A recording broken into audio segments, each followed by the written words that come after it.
पितामह भीष्म बहुत बड़े योद्धा हुए, लेकिन जब मां द्रौपदी का अपमान हो रहा था तो वो चुप रहे, तो इसलिए उनको तीरों की शैया मिली। जटायु ने गुस्सा दिखाया जब माता सीता को रावण लेकर हरण करके जा रहा था, तो उसको भगवान राम की गोद मिली। सॉरी, ये उत्तर प्रदेश है, और अगर यहां पर कोई दंगा करेगा, भाजपा की सरकार है, यहां पर कोई गुंडाई करेगा तो माफ कीजिए, ठंडा कर देंगे हम। और रेडियो पर ना, आकाशवाणी पर वो गोबर से खाद बनाने की विधि आती थी, इनसे कुछ भी पूछो बस यही विधि बताते रहते हैं। महंगाई, बेरोजगारी, अरे मुद्दा क्या है उस पर? दुर्गा पूजा आप भी करते हैं भाई, बिहार में हर आदमी करता है, छठ करते हैं हर आदमी, कल उन पर भी पता चलेगा, फिर क्या करोगे? जितने एनकाउंटर उत्तर प्रदेश में हुए उतने एनकाउंटर और कहीं नहीं हुए, और उत्तर प्रदेश में ये दंगा तो होना नहीं चाहिए था। आपने कहा ना, बांटने वाले महफिल सजाएंगे, बांटने वाले यहाँ सत्ता पाने की लालच में रहते हैं। किस तरह से बांट दे जाए, जाति धर्म में सबको बांटे, उसके पास से नफरत की राजनीति हो, मुझे सत्ता मिल जाए। इस नाकाम हो चुकी है उत्तर प्रदेश में, जंगल राज चल रहा है। कोई किसी को गोली मार देगा, कोई किसी महिला के साथ अन्याय कर देगा, उसके बाद हम टीवी डिबेट में आके बहस मारेंगे। दोस्तों नमस्कार, स्वागत है आप सभी का। आप देख रहे हैं एसके डिबेट। एक तरफ राहुल गांधी बार बार कह रहे हैं कि हम जातिगत जनगणना करा कर रहेंगे, दूसरी तरफ मोदी जी हिंदुओं से कह रहे हैं बटो मत, किसी भी हाल में जातियों में नहीं बंटना, सब मिल के रहो। मोदी जी की इस अपील पर विपक्ष बीजेपी पर निशाना साध रहा है। विपक्ष कह रहा है कि बीजेपी हिंदू मुसलमान की राजनीति करती है और बांटने का काम भी बीजेपी ही करती है। विपक्ष का तो यहां तक कहना है कि जब भी बीजेपी को चुनाव में अपनी हार दिखाई देती है, तब बीजेपी हिंदू मुसलमान करने लगती है। आज की डिबेट इसी मुद्दे पर होने वाली है। बीजेपी की तरफ से शिवम त्यागी, कंचना यादव आरजेडी की तरफ से और अनुराग भदौरिया समाजवादी पार्टी की तरफ से हैं। दोस्तों वीडियो बहुत मजेदार होने वाली है। आपसे अनुरोध है वीडियो को अंत तक जरूर देखें। वीडियो पसंद आए तो लाइक करें, शेयर करें, कमेंट करें और मेरे चैनल को सब्सक्राइब करें। तो दोस्तों मेन डिबेट स्टार्ट करते हैं। चलिए शुरू करते हैं। मेरा फिर सीएम जी से ही सवाल है कि आर्यन मिश्रा ने कौन सा झंडा उतारा था? आर्यन मिश्रा का क्या गुनाह था? आर्यन मिश्रा का गुनाह यह था कि वो मुस्लिम की तरह दिखता था और इसलिए उसका लिंच कर दिया गया, मार दिया गया। और आपने कितने लोग का एनकाउंटर करवाया जो आर्यन मिश्रा को मारा? नहीं ना, क्योंकि वहां से आपकी पॉलिटिक्स ही नहीं होती है। आपकी जहां से पॉलिटिक्स ऑपरेट होती है वहीं से आप बोलोगे। सरफराज को लेकर आरजेडी को भी इतना दुख दर्द है। अरे पत्थरबाजों से प्रेम करके क्या करोगे इस देश में भाई? बात हो रही है सरफराज की, वो पहुंच गए आर्यन पे। सरफराज पे कहते हुए डर लग रहा है। वोट बैंक खत्म होने की दिक्कत है, नुकसान हो जाएगा, सेंटिमेंट हर्ट हो जाएगा वोटर्स का। मत करिए ऐसा भाई, ये कल सबको पत्थर मारेंगे। दुर्गा पूजा आप भी करते हैं भाई, बिहार में हर आदमी करता है, छठ करते हैं हर आदमी, कल उन पर भी पत्थर चलेगा, फिर क्या करोगे? फिर क्या करोगे बताइए? नहीं चल सकता है, नहीं चल सकता ये जातियों में। ओके ओके ओके, लेकिन मेरा दो सवाल और है एडेड। पहला सवाल ये है कि अगर एनकाउंटर ही हर चीज का सॉल्यूशन होता तो उत्तर प्रदेश को स्वर्ग बन जाना चाहिए था। जितने एनकाउंटर उत्तर प्रदेश में हुए उतने एनकाउंटर और कहीं नहीं हुए, और उत्तर प्रदेश में ये दंगा तो होना ही नहीं चाहिए था, क्योंकि अभी रिसेंट में एनकाउंटर हुए हैं। एनकाउंटर सॉल्यूशन नहीं है, ये आपकी सरकार ही ने खुद प्रूव कर दिया है। और दूसरा, थोड़ी स्क्रिप्ट बदल लीजिए। क्या उनकी स्क्रिप्ट बार बार लगाते हैं, फिर उनसे कहलवाते हैं, फिर टांग लेकर आते हैं, फिर उस वीडियो को जो एक प्रूफ है, जो पुलिस के पास होना चाहिए, लेकिन वो मीडिया के पास तक भेजा जाता है ताकि उसको चलाइए, क्योंकि आगे चुनाव आने वाला है और आपको चुनावी फायदा हो। लेकिन आपके जो कोड वर्ड करें ना, क्या कोड वर्ड, मैं उसको डिकोड करती हूँ। कोड है एमओआई, एम से मोदी, जो हमें आप कहते हो ना एमओआई समीकरण, दरअसल बीजेपी में है एमओआई समीकरण।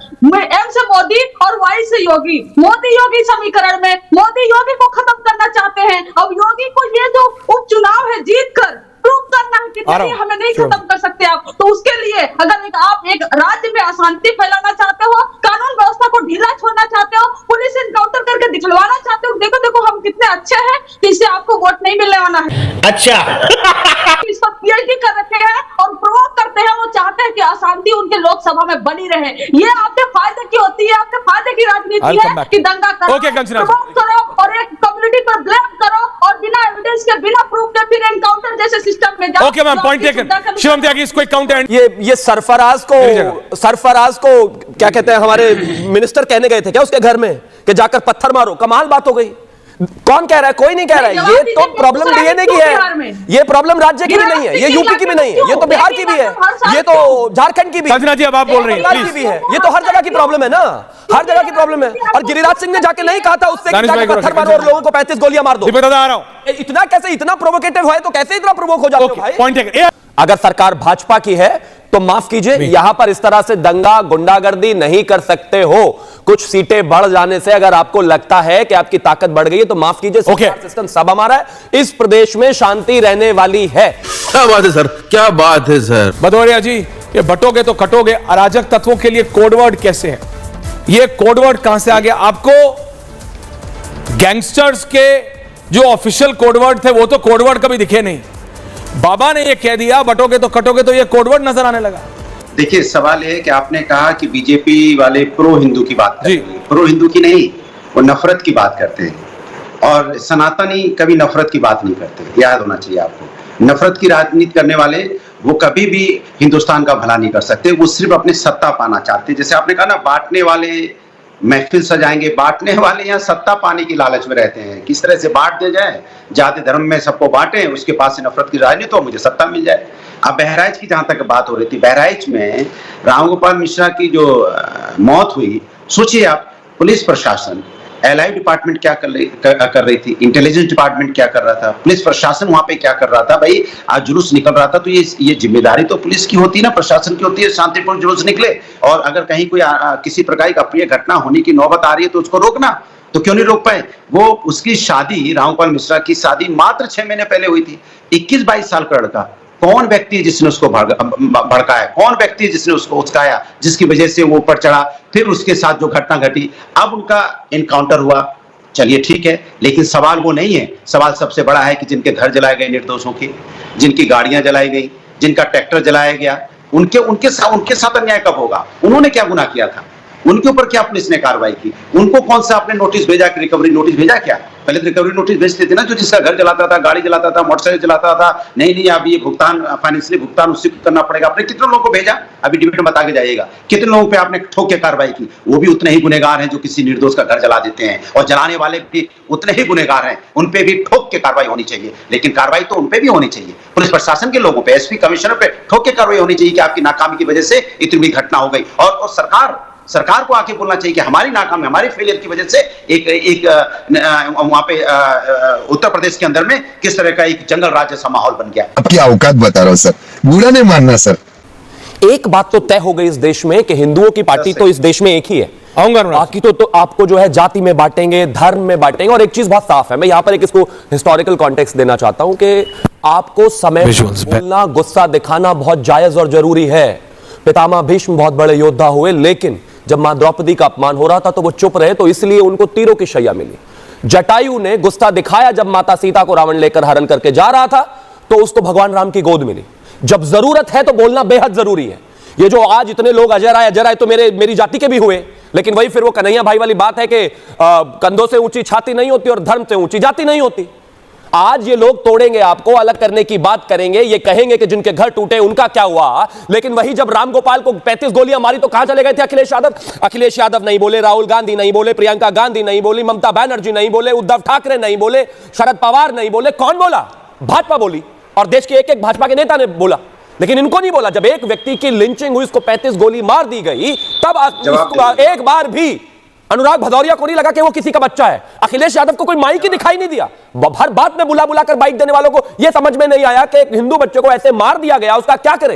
लेकिन आज जब उनका एनकाउंटर होता है, एनकाउंटर में कहते हैं नहीं ये तो फर्जी है, सिर्फ मुसलमानों के ही वोट चाहिए, तो सीधा बोल दो उन्हीं के वोट चाहिए कि चाहे कोई गोली मारे, चाहे कोई बलात्कार करे, चाहे कोई आतंकवाद करे, चाहे कोई गैंगस्टर बने, चाहे कोई प्रॉपर्टी जाए, उसको कुछ नहीं कहना क्योंकि वो मुसलमान है। सॉरी, ये उत्तर प्रदेश है, और अगर यहां पर कोई दंगा करेगा, भाजपा की सरकार है, यहां पर कोई गुंडाई करेगा तो माफ कीजिए, ठंडा कर देंगे हम। क्या बढ़िया था गुरु। अनुराग भदौरिया कह रहे हैं कि जिनके घर जले उनका क्या, जिनकी प्रॉपर्टी जली उनका क्या, और भाई जिसका बेटा जला था उसका क्या, जिसके बेटे को करंट मारकर लगा कर जिसके नाखून उखाड़ दिए थे, जिसको 35 गोली मारी, उसका क्या। अनुराग भदौरिया एंडिंग कमेंट। ऐश्वर्या जी, पहली बार पता चल रहा है कि भैया कानून व्यवस्था का मसला नहीं है दंगा हो जाना, कानून व्यवस्था का ही मसला है, क्योंकि पुलिस फेल हो चुकी है, पुलिस नाकाम हो चुकी है। उत्तर प्रदेश में जंगल राज चल रहा है, कोई किसी को गोली मार देगा, कोई किसी महिला के साथ अन्याय कर देगा, उसके बाद हम टीवी डिबेट में आके बहस मारेंगे। ये बताइए, किसान जो 700 मारे गए थे, जिनकी मौत हो गई थी, वो क्या हिंदू थे, मुस्लिम थे? कितने हिंदू मुस्लिम थे? महंगाई बेरोजगारी से कितने छात्रों ने आत्महत्या की है, क्या हिंदू क्या मुस्लिम? जरा बता दीजिए मुझे। हमारा अपना रामगोपाल मिश्रा हम लोग के बीच से चला गया, आपकी नाकामी, आपकी फेलियर की वजह से, आपके प्रशासन की फेलियर की वजह से। और आप उसको मानने को तैयार नहीं हो, आप उसको न्याय नहीं दे पाए, आप उसको बचा नहीं पाए। अनुराग जी जवाब दे रहे हैं भदौरिया के साथ अनुराग जी आपको जवाब दे रहे हैं। आप तो ऐश्वर्या जी 20-25 साल से ज्यादा से जर्नलिज्म में है। वो रेडियो पर ना, आकाशवाणी पर वो गोबर से खाद बनाने की विधि आती थी। इनसे कुछ भी पूछो बस यही विधि बताते रहते हैं। महंगाई, बेरोजगारी, अरे मुद्दा क्या है उस पर बात करिए ना। यहाँ किसी की जान चली गई, इनको वही गोबर से खाद बनाना, बताइए कमाल बात हो गई। बाहर निकलिए इससे। आपको क्या आपको दिक्कत हो जाएगी अगर आपने चली गई तो जवाब दे आप हैं, आप बोलते हैं। मजा आया। देखा दोस्तों, आपने शिवम त्यागी, कंचना यादव और अनुराग भदौरिया तीनों को सुना। आप किसकी बात से सहमत हैं? दोस्तों, वीडियो को लास्ट तक देखने के लिए दिल से धन्यवाद। और वीडियो के बारे में आपकी क्या राय है कमेंट सेक्शन में कमेंट करके बताएं। और अगर वीडियो पसंद आई हो तो लाइक करें, शेयर करें, कमेंट करें और मेरे चैनल को सब्सक्राइब करें। तो दोस्तों, मिलते हैं अगली वीडियो में। जय हिंद, वंदे मातरम, जय श्री राम।